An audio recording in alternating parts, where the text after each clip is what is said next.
नमस्ते दोस्तों, स्वागत है आपका इंग्लिश विद शिविका के स्पोकन इंग्लिश कोर्स के एक और बहुत ही खास वीडियो में।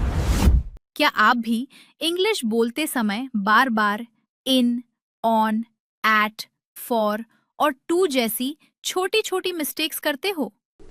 तो आज का वीडियो आपके लिए गेम चेंजर होने वाला है, क्योंकि आज हम सीखेंगे प्रेपोजिशंस, यानी वो छोटे छोटे वर्ड्स जो आपकी बेसिक इंग्लिश को फ्लुएंट बना देते हैं।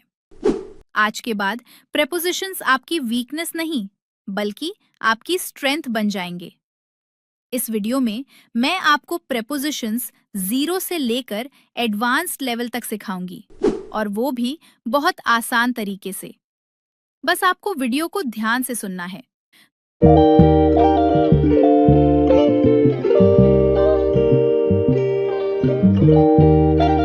यूज ऑफ इन, घेरे के अंदर। सबसे पहले हम बात करेंगे इन का कहाँ यूज करना है। इन का मतलब है में या अंदर।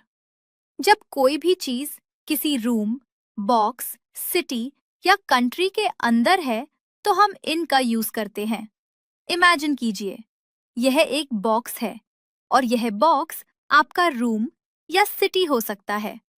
अगर कोई चीज इसके अंदर है और चारों तरफ से घिरी हुई है तो वहां इन आएगा। जैसे I am in my room, मैं अपने रूम में हूं। The money is in the pocket, पैसे पॉकेट के अंदर है। वी आर इन इंडिया, हम इंडिया में हैं। The water is in the bottle, bottle में पानी है। एक जरूरी बात, जब भी आप न्यूज़पेपर की बात करेंगे तो हमेशा इन का ही यूज करेंगे। जैसे that picture is in the newspaper. इसके अलावा मंथ और ईयर के लिए भी इन ही आता है। जैसे आई वॉज बॉर्न इन 1999 या I was born in August. Use of on, सतह के ऊपर। अब बात करते हैं ऑन की। इसकी हिंदी है पर या ऊपर। इसका यूज तब होता है जब कोई चीज किसी सरफेस के ऊपर हो और उसे टच रही हो। The mobile is on the table, mobile table पर है और उसे टच कर रहा है। The picture is on the wall, picture दीवार पर है। I am on the way, मैं रास्ते में हूँ। ऑन का दूसरा बड़ा यूज जब आप किसी वन डे की बात करते हैं, जैसे कोई डेट, डे या festival. The meeting is on Monday, Monday हफ्ते का एक दिन है। It is my birthday on March 12, March 12 साल में एक ही बार आती है। The party is on Saturday March 14, यहाँ डे और डेट दोनों के लिए ऑन आया है। यूज ऑफ एट, सटीक समय और जगह। अब बात करते हैं एट की। इसका इस्तेमाल हम एग्जैक्ट पॉइंट बताने के लिए करते हैं। मीट मी एट 5 PM, जब आप सटीक समय की बात करें। He is at the gate, जब आप किसी पॉइंट पर खड़े हों। आई एम एट होम, किसी खास लोकेशन के लिए। याद रखिए, बड़े शहर के लिए इन लगाएं, लेकिन उस शहर के अंदर किसी खास दुकान या स्टेशन पर है तो एट लगाएं।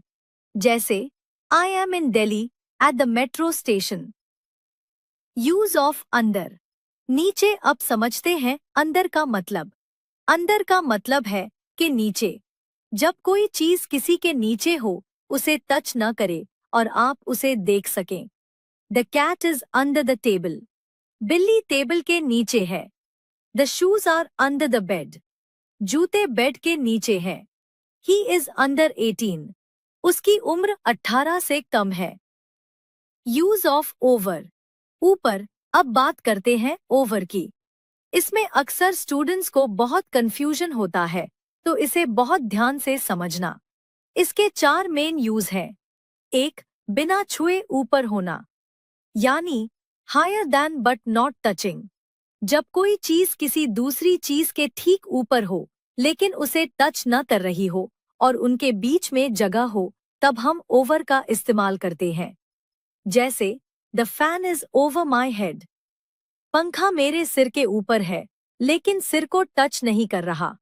The bridge is over the river, bridge नदी के ऊपर है।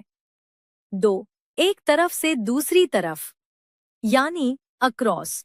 जब कोई चीज किसी दूसरी चीज को पार करके एक तरफ से दूसरी तरफ जाती है, तब भी ओवर का यूज होता है। जैसे the cat jumped over the wall. बिल्ली दीवार के ऊपर से कूद गई। The plane flew over the city. Plane शहर के ऊपर से उड़कर निकल गया। 3. संख्या, उम्र या मात्रा से ज्यादा, यानी मोर देन। जब हमें बताना हो कि कोई चीज किसी लिमिट या नंबर से अधिक है, तब ओवर का मतलब होता है से ज्यादा। जैसे ही इज ओवर 18, उसकी उम्र 18 साल से ऊपर है। The dress cost over 500 rupees. Dress की कीमत 500 रुपए से ज्यादा थी। 4. पूरी तरह ढक लेना, यानी कवरिंग समथिंग। जब कोई चीज किसी दूसरी चीज को पूरी तरह ढक लेती है, तो ओवर का यूज होता है। याद रखना, इस सिचुएशन में चीजें एक दूसरे को टच कर सकती हैं। जैसे put a blanket over the baby. बच्चे के ऊपर ब्लैंकेट डाल दो। She put her hands over her eyes. उसने अपनी आंखों पर हाथ रख लिए। Behind versus in front of, आगे और पीछे। बिहाइंड का मतलब होता है कि पीछे। जब कोई चीज किसी चीज की पिछली तरफ हो। The bank is behind the school.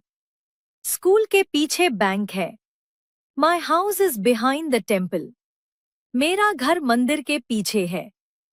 In front of का मतलब होता है कि ठीक सामने। My car is in front of the gate. मेरी कार गेट के सामने है। The truth is in front of your eyes. सच तुम्हारी आंखों के सामने है। नियर वर्सेस विथ, पास और साथ। नियर का यूज हम तब करते हैं जब कोई चीज पास या नजदीक हो। My house is near the station. मेरा घर स्टेशन के पास है। Is the market near? क्या मार्केट पास में है? विथ के दो यूज है, साथ होने के लिए और पास होने के लिए। I am with my family. मैं अपनी फैमिली के साथ हूं। The girl with blue eyes. वह ब्लू आईज वाली लड़की। फॉर वर्सेस फ्रॉम के लिए और से फॉर का यूज हम तब करते हैं जब हमें कोई पर्पस बताना हो या किसी पर्सन की बात करनी हो। This water is for drinking. यह पानी पीने के लिए है। This gift is for you. यह तोहफा तुम्हारे लिए है। फ्रॉम का मतलब है से। जब आप बताते हैं कि आप कहाँ से हैं या कोई चीज कहाँ से आई है। I am from Delhi.